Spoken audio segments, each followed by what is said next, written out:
check. So if you are here joining, do drop a comment down below. I think we're live. If you're here, drop a comment down below. Let me know. I'm just going to check on my phone to see if we're live. Obviously, if you've got any questions, answering you Amazon arbitrage, Amazon resale, VAs, managing teams, let me know down below. Obviously, I'll help you out. So 2 seconds. Let me just jump in. I'm just going to check my group.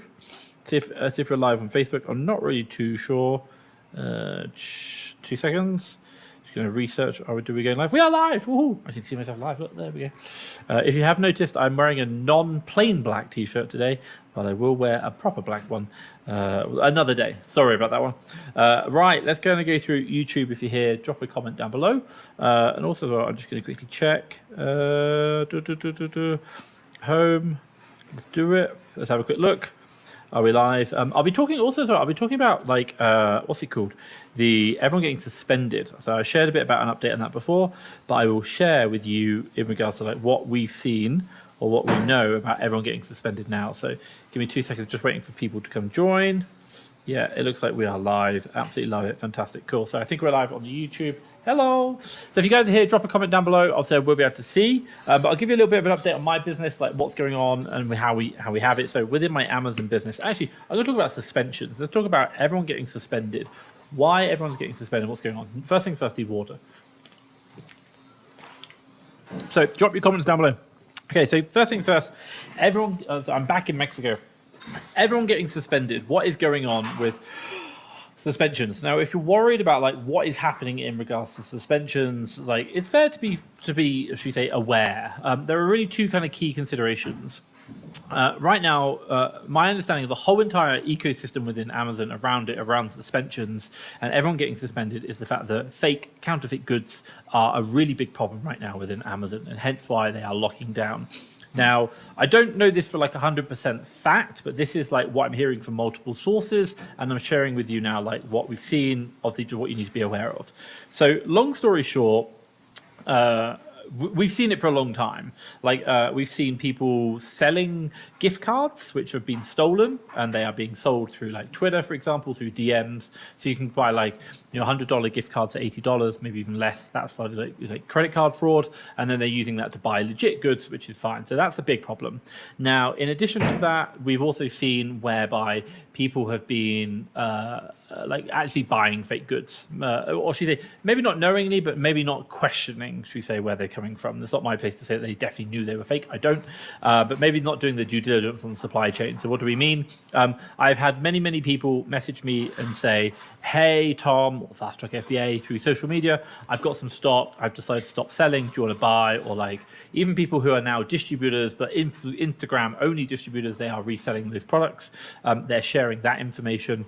And they're like saying, do you want to buy these cheap? And like you're looking at going, wow, it's a great deal. I can make really good money. But unfortunately, what you don't realize is the products are fakes. They're counterfeit goods, or like they're stolen. The reason that she says maybe they're not even fakes. A lot of them are actually stolen goods. So when you look at them, they're legit, like completely are. But obviously, everything has like a batch number. Even like this plastic thing, I think like a plastic bottle will have like a batch number on it. So like if it was stolen, you'd probably figure it out.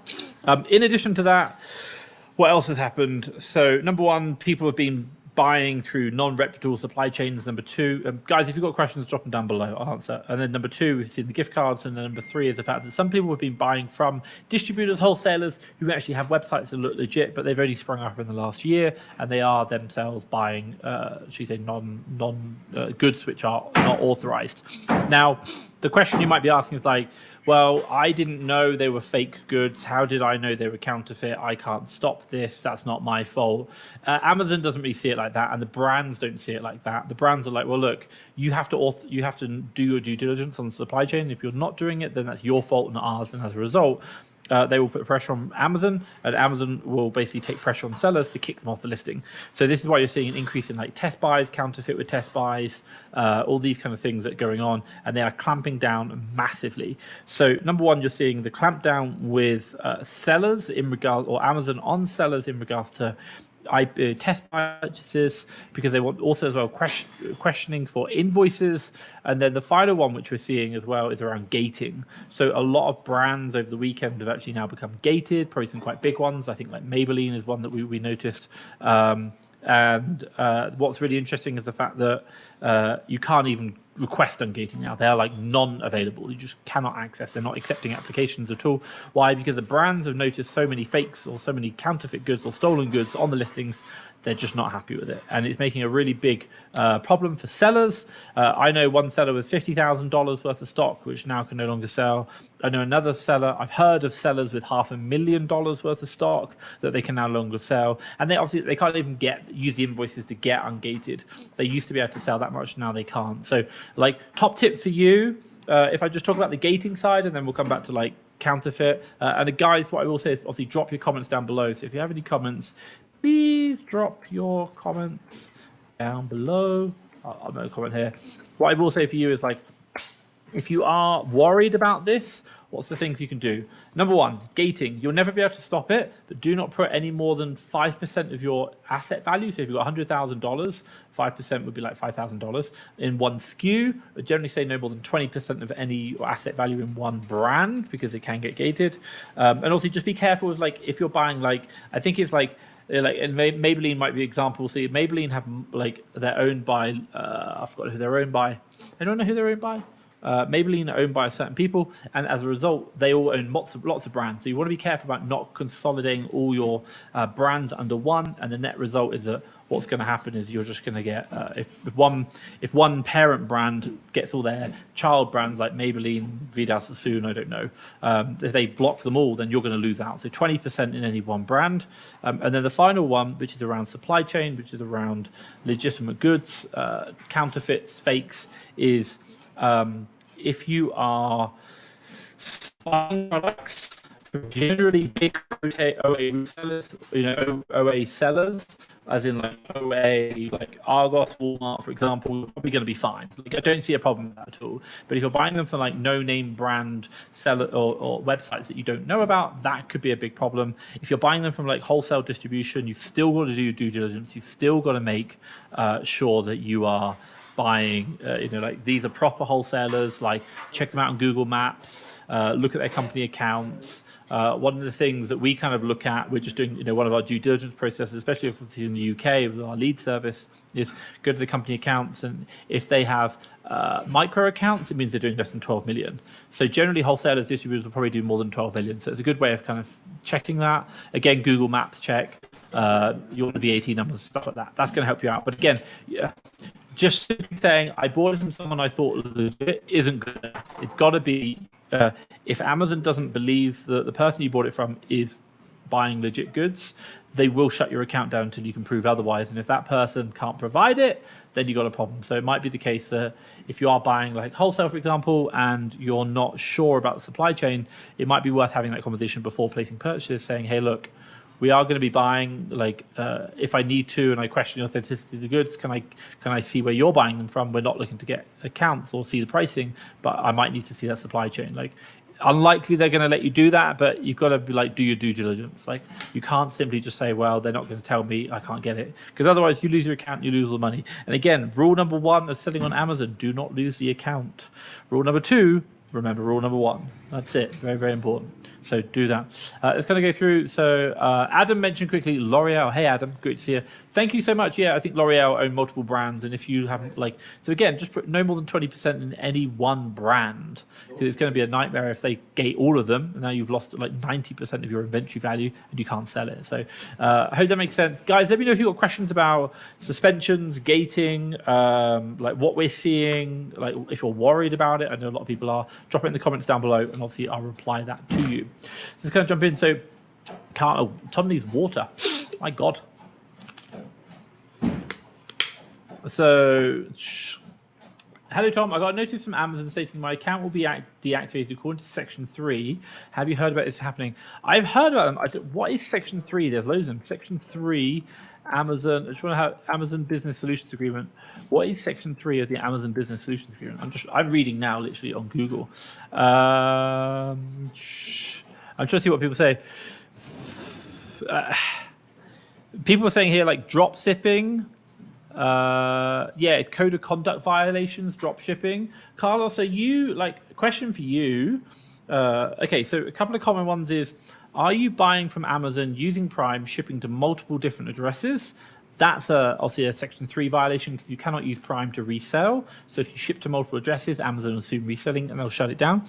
Number 2 is the fact that if you are buying for the purposes of resale and using Prime, you cannot do that as well because they're obviously going to see that and that's against the terms and conditions of Prime.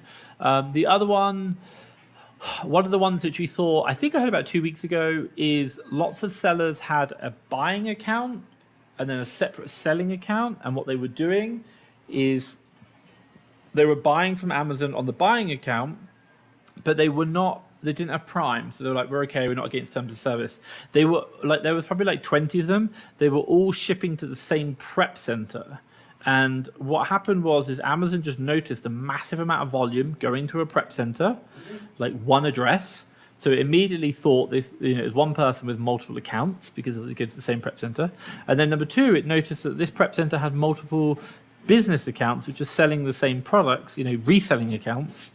And as a result, it shut down all the buying accounts and all the selling accounts as well. So you could be caught in that in Section 3. Carlos, let me know down below like what you're doing. Like if you're shut down, like what kind of model are you doing? Are you buying from OA? Like, let me put it this way: if you're not doing any of that, I would recommend reaching out to Seller Basics. Look at fasttrackfba.com/tools. You can get a link to Seller Basics, who we use. They are a US company, but it does work. But the idea is just be mindful of it's going to cost you, and probably like $1,000 at least. But they might give you a really good consultation to start with to say, yeah, it's not gonna work. Like they'll probably tell you the likelihood of actually being able to do it. Whereas if you are they'll just say to you, no, we won't take the case because we don't think we can win it, if that makes sense. So yeah, basically the research I'm doing is saying that you're selling products against terms and conditions of Amazon. But Carlos, let me know down below. Have a conversation with me. Obviously, I'm just talking to myself, so I hope that makes sense. So Carlos, let me know. Adam is here. Yes, they own Maybelline. Thank you, Adam. Great to learn. Let me know if anything I can help you with, Adam. Drop your comments down below. Damon, hey Damon11, is it possible to do liquidation arbitrage from Africa, Ghana? Do you have a course on it, and what is the ROI like? Oh my God. Given what I've just been talking about, I would never, ever, ever, ever, ever, ever, ever, ever, ever in the history of my Amazon Sen account want to do liquidation arbitrage. But not only that, I would never, ever, ever, ever want to do it from Africa. Why?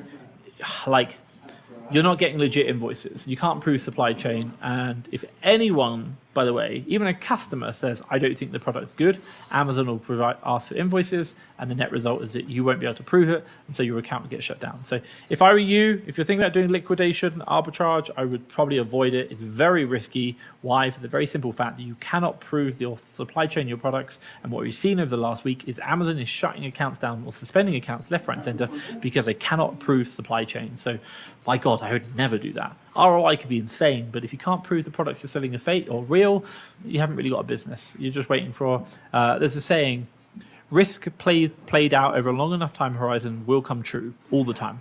So again, it's just a matter of time before your accounts get shut down, not whether this is a good business to do. So the ROI is irrelevant.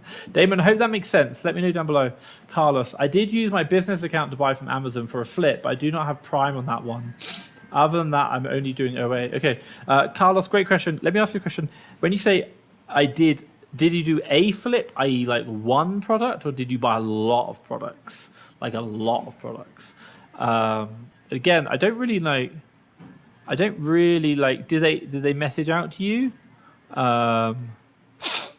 Again, I would speak to Seller Basics. I don't know the answer. Because you're Amazon haven't specifically told you what you did wrong, which is a challenge. But it sounds like the most common reason is you're doing that and it's against the terms and conditions of Amazon. So Amazon Business Solution Agreement, so that is the problem. So just be very, very careful of that one. Again, they're saying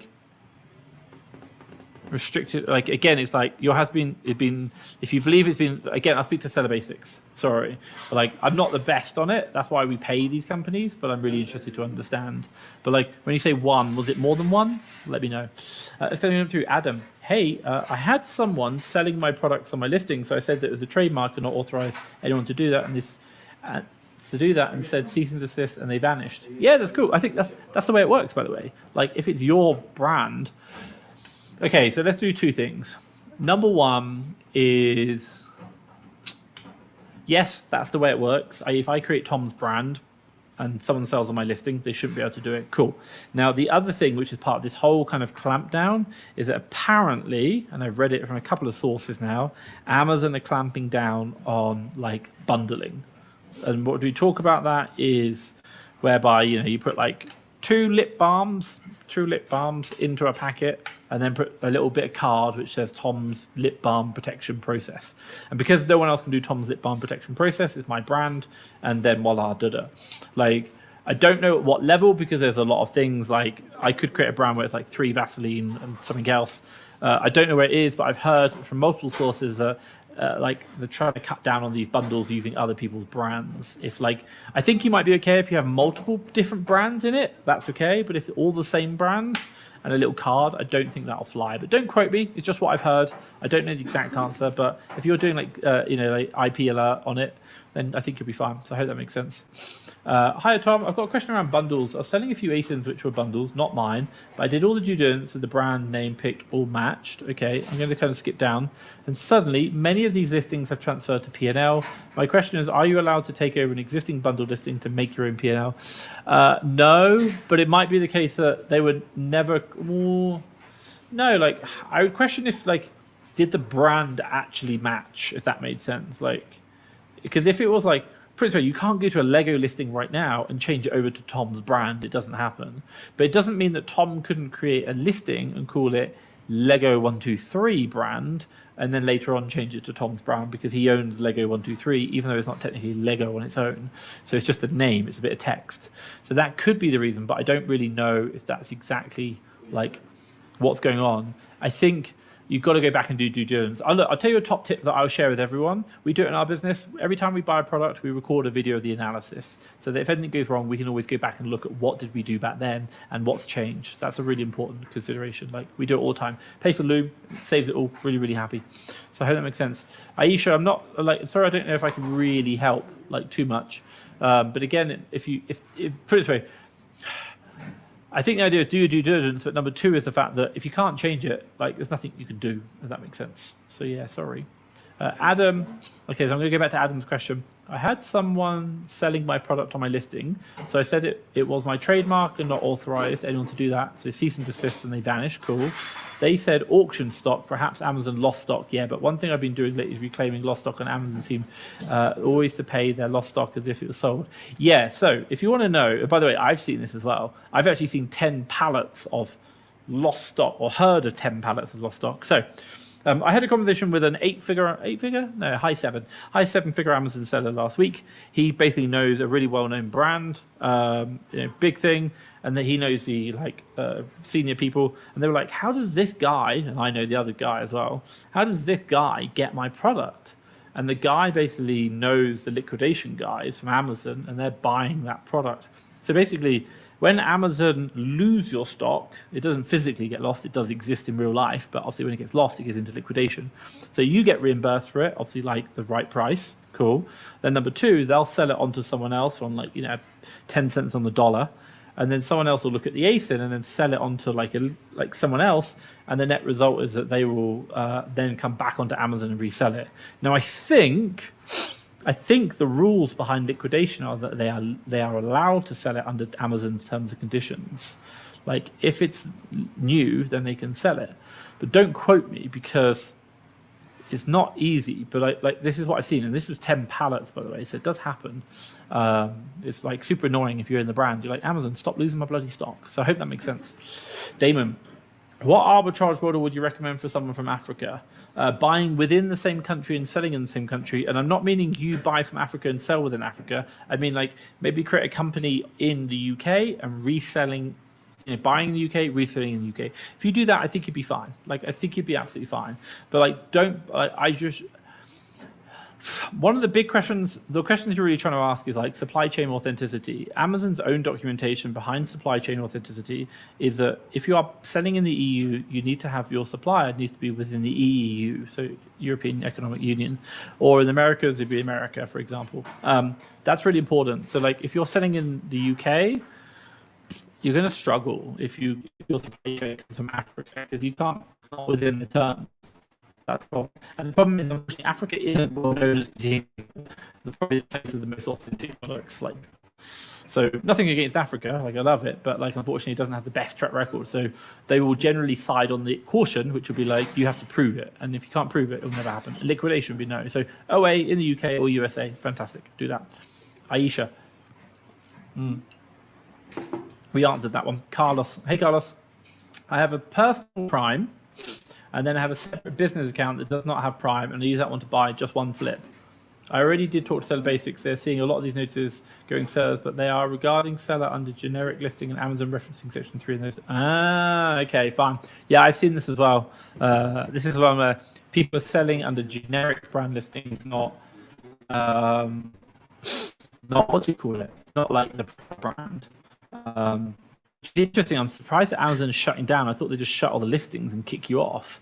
So yeah, I like if you've spoken to Seller Basics, take their advice. Like, I hate to say it, like, by the way, like if you're selling in the UK and you lose your account, you can go to America. You're not allowed to sell in the same region as a suspended account, but you are allowed to spend in a different region. So that is something that you can do. So Carlos, if you're struggling in the UK and you're like, man, this is really annoying, you can go to America and start selling there, or vice versa. You can go to the UK and start selling there, but VAT is a pain. Oh, Tom needs to sleep. Carlos, sorry. I hope that makes sense. I see some other questions where I'll kind of jump through. So Akil says, do you pay VAT on reimbursements? Yes, you do. Why? Because it's still technically income. It's sales. You're getting money from someone else. I think you do. Speak to your accountant. Your accountant would definitely. I think you do, because you're still making money on the cost of reimbursement, if that makes sense. So you still pay VAT on it. I think. I'd have to go into my accounts. I think you do. Yeah. It's classified as a sale.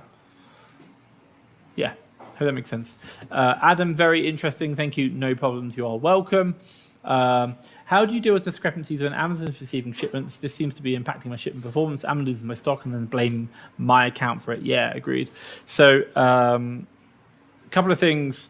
Number one, obviously have the correct invoices, send the correct invoices. Number two, make sure you're putting the correct shipping weights into your products. If you don't do into your boxes, if you don't do that, you can't claim the weight difference to say that the products were in there. Number three, systematized fulfillment do this, which is really good. You can basically book in. They'll film, video record the box being packed, and as a result, you send the recording to Amazon, and they've never lost a case yet. So if you want a really good way, video record your shipments being made, so it's easy to see what's going in, and then they've never lost a shipment. So that'll help you out. I think that's the only way you can really do it. So yeah, hope that makes sense. Carlos, let me know down below if that's helpful. Carlos, how do you deal with shipment performance score? Is this? I don't even know if I know what this exactly means. Tom's like so detached from the world of Amazon. He should like sort his life out. So are we talking about this is like inbound shipping performance for you, I'm guessing. Again, I'm guessing you're making lots of little so there's one of two things. Number one, Amazon are accusing you of making lots of little mistakes. And I'm not saying that you are making the mistakes per se, but what I am saying is that Amazon are accusing you. So the question which I would be asking is, number one, I need to prove Amazon is wrong. So I need to record. I'm just looking at my account right now. I'm trying to see what you're doing. Account health. And you're doing shipment performance, late shipment rate. Oh, so you're doing, is it shipping? Shipment performance score. I don't know where that score is. It's like 1,000 scores, aren't there? But I'm guessing if you're doing shipping performance, it's basically you shipping the customer, you need to get it out on time, don't do late orders, proper tracking numbers. I think that's quite obvious. But in regards to shipment performance, which is kind of inbound shipping to Amazon, I don't know. Again, it'd be like if they're making accusations, you've got to be, really on it, in regards to fighting them all the time. There was a time last year where a lot of sellers were like, "Don't fight it, just accept it." I was like, "Hell no, I'll fight everything, absolutely fight it." So we used to have it whereby Amazon would say we were shipping boxes too big in, and I would always ask for proof. And then they would come back and be like, "Oh no, with no proof, we'll remove it." So again, ask for proof from Amazon of it. If you are shipping boxes in, take pictures of the size of the box and say, "No, these boxes are these sizes." We even got tape made up actually, which on the tape, it actually said this box is, like 62.5, 62.5, 62.5. Why? Because what we realized is that what we thought was really funny is that if they took a picture of our box with the tape saying the size and they're telling us it's not, then it'd be really obvious. So that makes sense. Hope that makes sense. Akil, are EU sales exempt from VAT? No, you have to pay VAT on VAT, but you have to understand what's known about EC reverse charge. So EC reverse charge is whereby, how does it work? Okay, so EC reverse charge is really for purchasing. Okay, so if you are selling in the EU, you are, how does it work? Okay, don't quote me, you need to speak to an accountant. I don't know if you can anymore. EFN is where Amazon, I don't know how EFN works from a tax perspective and VAT. Again, I'd speak to the accountant. It used to work whereby when you were under the VAT threshold within the country, you could trade under your UK VAT number. But since Brexit, I don't think that is valid anymore. Don't quote me, I don't do EFN. It's not something we do. So I think the answer is like, speak to your accountant, but the way it is, you'll always pay VAT regardless. You always pay VAT in the EU. I would speak to your accountant, like I really would. Like I'm not 100% sure on that. And again, if you mean like selling or something else, let me know. Sorry, I'm going to jump through. Carlos, if you use Amazon Partner Carrier UPS and scanned and weighed, then boxes lost, they pay them out. Yeah, agreed. Use that. I think in the UK, it's the only way you can do it. In the US, you can actually drive in. You can drop off your stock. I think it's brilliant. Aisha, thanks, Tom. Brand did match the image and title. Let's take Maybelline. Say there's a bundle of 3 lipsticks and now it's taken over by ABS. SAS now shows PNL. Ask you to ungate. Seeing a lot of this. Okay, so slow down. I don't think this is taken over by ABS, and I don't think this is P&L. I think this is because of the new gatings. Like Maybelline, for example, used to be ungated, and now you can no longer sell it, and they're no longer accepting applications. So it's not the fact they're P&L, it's the fact that P&L is just brand private label. Maybelline is technically private label, but the idea is the fact that they have now stopped the suppliers selling the product because they've had too many counterfeits. That's it. They're not even accepting. There's like if you try and sell Apple, it won't work. So I think that's the answer that you're looking at. If you have an ASIN, I'll have a quick look now. But yeah, I don't like. I could just quickly load it up on my side. But I think for you, like, it's the fact that all these brands now are getting gated. Like this has happened over the last week. Again, so I know someone with $500,000 worth of stock they can't sell anymore. Let's go and jump through. Aisha C. What other due diligence can you advise, please? Also look at the Keeper chart. Yeah, I don't think this is part of like Keeper chart looking at that. This is just purely like the brands have been gated previously. Again, obviously, if you are buying a product, and so a couple of key indicators if you want to look at private label outside of SaaS, you should look at the Keeper chart. If you generally see flat pricing, always a big warning sign. Number 2, if you see very flat number of new sellers, or the new sellers always kind of one on, one off, one on, one off, one on, one off, then I'd be quite wary. Apart from obviously like big drops in sellers, that would be another one. So again, that would probably be like private label. Flat lines are generally private label and graphs. And market economies don't have flat lines. That's price. That's holding prices. Hope that makes sense. Carlos, do you record the box at the end when it's being packed? Yeah, everything. So like when you put the stuff in the box, we record it and the thing and it gets done. That's what they're recording on the video, so we can send that video into Amazon when they're like, no, this is wrong. So I hope that makes sense. And how do you send a video to Amazon? You send a link to a video to Amazon. I was just kind of thinking like you get your VHS tape and send it to them. That'd be quite funny. No, send a link to a video and then they can watch it. Save it on like a Google Drive or something. Hope that helps. So what we got here? Hi Tom, I did the 150k in the UK marketplace year 1. Wow, and a half. Still can't manage to get a hold on Amex Gold. I have very little credit history, no contact, rent, phone bills. What's my alternative? I'm assuming you don't live in the UK, because obviously you would have credit rating there.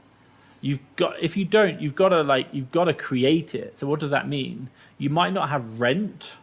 Your problem comes with dresses. Like, if you can get a personal Amex, you're going to be much better. It might be the case you can get a personal Amex in your own home country and then transfer across. Or if you do live in the UK, you've got to start creating a credit record.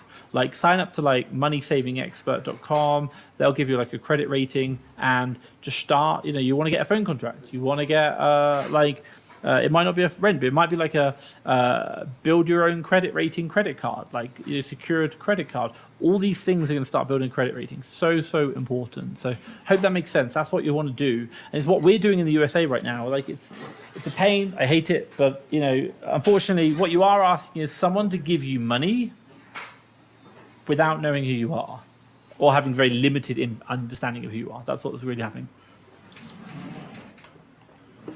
Let's go through. Tom's got a bunged up nose today. Hi, I'm a UK seller using EFN. Amazon charged the customers VAT. This is never received by me. You need to check your... So Amazon will definitely charge VAT. I don't think you get the VAT. No, you won't, because they'll use what's known as EC reverse charge. So when you do your accounting, you need to do it. You need to speak to your accountant. So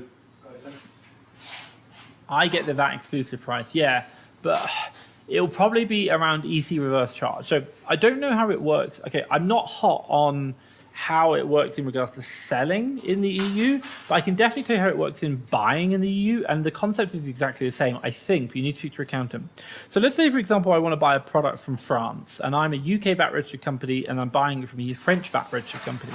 Well, I'd simply just tell them I'm UK VAT registered, I give them a VAT number, and the way it works is that, let's call it £100, we'll keep it all pounds, for example, and it's plus VAT. So, I call it 20%. I know France is slightly different. So it'd be like 120, for example. Now, what's really interesting is the fact that in the French economy, or like the way it works is the French seller would make me pay only £100. But they would actually declare it as £100 EC reverse charge, which in their accounting software would account that they should have paid the 20% VAT. But they didn't physically, but it is accounted for. And so therefore, I've only physically paid £100, but in my accounting, my side, I'll also say purchase EC reverse charge, £100 EC reverse charge, which in my accounting software means I only physically paid £100 cash, but I should have paid 120, and it will account for that within their tax returns on both sides. But the physical amount of cash moved will only be ex-VAT pricing, not inc-VAT pricing. And I think exactly the same thing happens within when you sell stuff. But again, you need to speak to your accountant. So I hope that makes sense. So yeah, I hope that helps, Matt. Hey Tom, when you did your 18-month challenge to 1 million, was you hovering around 30 to 40k per month, which is where I'm at? What do you think the biggest changes to implement were to go to get you to 1 mil? Great question. Absolutely love this. So I can tell you a lot since getting to 3 million and then again 1 million in the US. So if I were to do the £1 million challenge again from 30 million to 40 or 30,000 per month, up to, call it 100,000 a month. What are the key considerations? I would be niching down, focusing on niches in regards to like key areas. So if you are just sourcing randomly, finding random products, it's not going to help you. Why? Because you cannot keep scaling that way. So I've got some drilling going on in the background. Number two, if you cannot keep scaling that way, it doesn't work. Number two is the fact that so number one, you want to focus down niches. So choose a brand, choose a category, not a problem. Number two, I would be tracking my VAs like you'd never ever imagine. And by the way, we supportively track them, not like watch them. Number one, time tracking, team logger, we use that. Number two, we look at mouse clicks. Number three, we look at ASINs viewed. We do all that. Why? Because I can just see activity levels. I can see reports. Number three, we would do processes, and I would refine my purchasing processes. Let me ask you a quick question. Have you ever had a bad buy? Of course you have. My God, if you had a bad sale and our product has worked really bad, it's your processes will help stop them. Now we are much better because we have much better standards. And what I'm about to tell you is the fact that when you scale from 30,000 to 100,000, if you do not have good standards in place, you are basically just building a disaster. And every time you make a mistake, if you do not learn from that mistake, you are going to repeat it. And if you are leveraging, i.e. using capital and people, you will make more of those mistakes, which will ultimately cost you. And this is what happened to me. So I think the numbers are great. Everything I talked about in the business in the model of the video, but now it would be number 1, tracking your team, number 2, focusing on key areas so that when we grow to it, we still have a competitive advantage, and then number 3 is the fact that building processes and systems. And again, if you want to know, like, drop me a DM afterwards. This is literally what we teach within the Seller Academy. It's scaling with teams, building systems and processes, everything that I wish I had had to scale, and all the targets, all the numbers. And you can just see underperforming VAs so much quicker now. Like 1 or 2 weeks we're managing them out, not 1 or 2 years. That's the problem. So I definitely challenge you that. But have a conversation with me privately. You might look at the Seller Academy. I think it'll really help you out. And yeah, I think that will help you. So yeah, it'd be really, really good. And if you want to see processes, by the way, look at my YouTube channel. Video went live today. Shows you my buying process. Literally step by step shows you exactly how we do the buying process. This is what I'm talking about, like the standard of processes you want to be getting to. I literally show it live on the screen and you can see it all when I talk it through. So check it out on the YouTube channel today, gone live. Akil, is a reimbursement credit the same as an insurance payout? HMRC, that is not due. Oh man, you're gonna have to speak to your accountant. I can't get you into that level of detail. Like, I have VAs who deal with my accountants who they're paid to deal with this. So like, speak to your accountant. I'm sorry. Like, I can't tell you the answer to that. I don't know. Sorry. Let's go and jump through. We've got about 10 minutes, guys. So drop comments down below and obviously I'll get them answered. So I use global selling. So Amazon buys for me in the UK, then resells globally. I noticed that yesterday, as Amazon had brought 180 units. Wow. Suppose they must relist it on other countries. All good fun, really. Yeah, they do. Like, wow, 180 units. You must have a great price selling somewhere else. Yeah, fantastic. They will buy it from you and they'll do it as well. So yeah, sorry. Adam's like, are you in a cafe? No, I'm not. I've got some people over there. They're doing drilling. They're putting up some blinds. Like, see these blinds? They're doing these blinds. These blinds, this blind, there. They're just fixing the blinds. One of them fell down, which was not very good. So they are fixing those. So yeah. But coming back to your question, Adam, global selling, sounds like you're doing really well. Buy more of that stock because it's going to go somewhere. If anything, if you can get more of it, why not try and find where Amazon's selling it? It doesn't have that many marketplaces. Then you might be like, ooh, maybe you want to go create an account there and see if you can sell it yourself and get better margins. And if it's like wholesale, voila, you've now got something you can legitimately sell into another marketplace and you found an opportunity. Really, really good. So I hope that makes sense. So reimbursement is a supply and subject to VAT. So yeah, and I think Akil said, is reimbursement credit the same as insurance payout? HMRC state VAT is not due. Yeah, so like, insurance payout is where you've lost the stock. I wouldn't say it is because you've not claimed on insurance. It's not Amazon are not an insurer. They're reimbursing you for their thing. So I don't know. But again, Adam's saying is supply and subject to VAT. And I think for us, we pay VAT on it. But again, you have to speak to your accountants. You could even ask HMRC for guidance on it. But the one thing which I'll say is, in regards to I've seen a lot of VAT audits recently, actually, quite a lot. And you've just got to make sure you're really crossing the T's and dotting the I's, selecting all your right stuff. And if your business is like, I need to be profitable on this, you're going to have problems because if they come in and say no, then now you're losing money. Like, that's going to be a real nightmare. So I hope that kind of makes sense. And Adam, thank you for your feedback or comments. I hope that helps. So let me know, guys, if you've got questions down below. And obviously, I'd like to keep me updated on what questions you have, and obviously anything down below. But I'm going to be wrapping maybe because my parents are in Mexico City right now. I want to enjoy some fun. So obviously I'm looking for that. But we're going to recap on things that have kind of happened over the last few days. So at a very fundamental level, the big key areas or big problems we're seeing within Amazon right now and that everyone should be aware of is, number one, fake or inauthentic goods are rife around Amazon. So if anyone offers you goods or products to buy, maybe because their account got shut down or maybe they decided to stop selling, don't buy them. Trust me, don't buy. And then number two is the fact that Amazon are gating a lot of brands now because those brands are worried about fake goods, which I really understand. And the net result is that Amazon aren't letting people ungate. They just can't sell them. And try to risk diversify more than 20% in your brand. Richie, have you been with the generic listing extensions, and are you doing anything different as a result of what's happened? We never sell on generic, like period, like literally period. Like I am so, oh my god, I will fire you if you submit a deal which is generic. So we do not sell on those at all. We only sell on branded listings. So that hasn't affected us. We have been affected in regards to, like, if I put it in perspective right now, stranded inventory is only like $2,000. So, like it's $2,000 of inventory which is stranded, which is like 79 units, not very much. And the net result is like that stuff that's either actually stranded because something's gone on, or we've been gated and we can't sell it. So, but we have been affected by the gating per se. But the net result is that it's going to be, it's going to be like it's going to get fixed. That would be the kind of thought process that I'd have. So we'll get that resolved, but we've not really been too affected. I know lots of other people have been affected a lot more, and the gating's been the big one. That's been like, I've got a very close friend who's like 50,000. I know other people who I know in the industry are like 500,000. They cannot sell stock right now, and it's a real problem. Richie, let me know down below if you are being affected by this. This is obviously going to be like a big problem for a lot of sellers. That's going to be very, very interesting. So obviously I can understand that. So 2 seconds.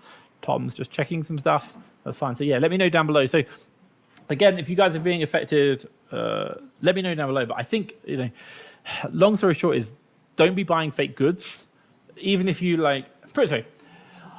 I cannot begin to tell you how many times my team will send me, like, ask me to review a deal whereby I look at it and go, I don't like it. I can't say it's wrong, but I don't like it. And I don't like it. Why? Because maybe the keeper chart looks dodgy. Like it's got a couple of flat lines with a couple of flat sellers. I don't like it. Or like the supplier I just don't get good feelings about. Or maybe like there's something not right. And I'm like, I'd rather not. I'd really rather not. Like, I'd rather not take the risk, because we cannot afford to keep just going, yeah, like it'll probably be fine, because the more probably it'll be fine played out over a long enough time horizon will ruin your business. And I know, and by the way, like I know a lot of people who have been doing this, like probably be fine. So just be very careful on what you're buying, be where you're buying from, the listings that you're selling on, not generic listings. Don't use counterfeit goods. Don't be buying from other sellers unless you know the supply chain, like you can see their receipt. That's really hard. But I know, like, we all want to make money. That's an important point. So what we got here? I have an IP complaint that Amazon won't accept my card or receipts. Do you have any advice? Someone told me this. They submitted 5 or 6 times, still got them rejected. They literally had to make it the most obvious thing ever. Like, this is the supplier, here's their address, they've been in business this long, here's the product. They literally had to draw on the diagram. And it took a lot of... By the way, we had it, you had to keep submitting.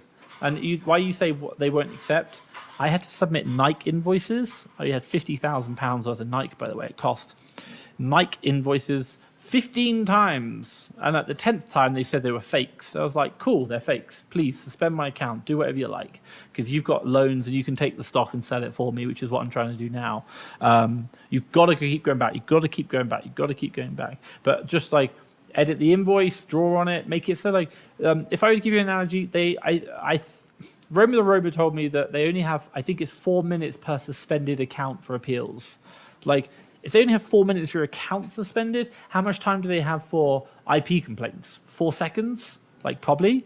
And then also as well, they also have someone above them who will audit their IP complaint checks and to make sure they're actually doing it right. So you've got to make sure that everything crosses the T's, dotted the I's, and do it well. So that's like the key consideration that you'll be pushing on, and then just drive home with that. I'm sorry, like, I know it's horrible, and I know it sucks, but like, that's what we've got to be like focusing on, because otherwise we're not gonna like... they're just going to say nope. You got to keep editing and doing it all. So Richie, I hope that makes sense, guys. You got any more questions? Please drop them down below. Let me know, and obviously otherwise I'll be wrapping up. Thank you. How's your exit in the UK marketplace? I think we still have like 10 units in stock or 10 ASINs, but other than that, really happy. Like, I'm not so much happy about leaving the UK. I think it's a good thing to do, but the one thing which I'm really happy about is doing less and focusing more. Coming back to, who is it? Matt asking the question, 18-month challenge. I wish, and I still say it to this day, I still say it to this day, even now, where I'm like, I should do less. And even now I'm asking myself, what, not only can I like delegate and outsource, like that's one part. What I really mean is what can I stop doing? Like literally just stop, as in like the business stops doing. So, you know, if you want to know, we used to do admin VAs, stop doing that. Like, nope, that's not happening. Again, it's just like anything which can make my life easier, and we do less so we can focus on doing a few things much better. That's really, really important. And that's where you make all the money and the opportunity. So I would just share that with you. I think that's the most important part. So yeah, that's my kind of thing. Right. That's what I'm learning from exits in the UK. Guys, I'm going to leave it there because I want to get out and enjoy the nice weather in Mexico City. It's gorgeous, and my family here, we're going out for dinner. But hey, I will love you and leave you. Come join me next week. Obviously, I will be live again from Mexico City, and I will be answering your questions. Stay safe, people. Bye.